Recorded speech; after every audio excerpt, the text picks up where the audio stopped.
The number of Minnesotans reaching out for help from the 988 Suicide Prevention Lifeline has gone up. New data shows calls increased by 44% since July. Those in need can either call or text trained counselors at 988 24 hours a day, 7 days a week.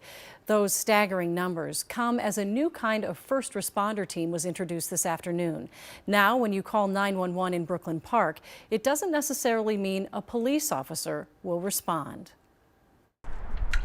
This first-of-its-kind team will now be sent to mental health-related 911 calls in Brooklyn Park, giving an alternative to a police response in certain situations. Traditionally, when you call 911 prior to this program and you had a mental health issue or an overdose issue, a police officer responds. And while that's still true to this day, I can honestly say the police officer is not the best person to provide the appropriate resources and care for somebody that's suffering from mental health issues. This pilot program pairs together a Hennepin County social worker and a North Memorial community paramedic, who are also trained experts in behavioral health needs.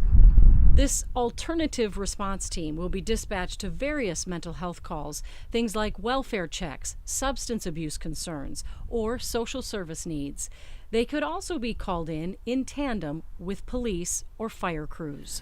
When we respond, we're there, we're ready to problem solve.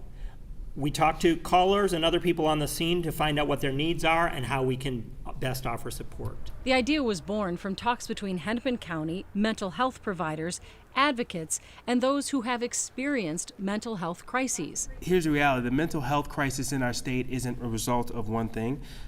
We know it takes many different approaches, so we're learning as we go along.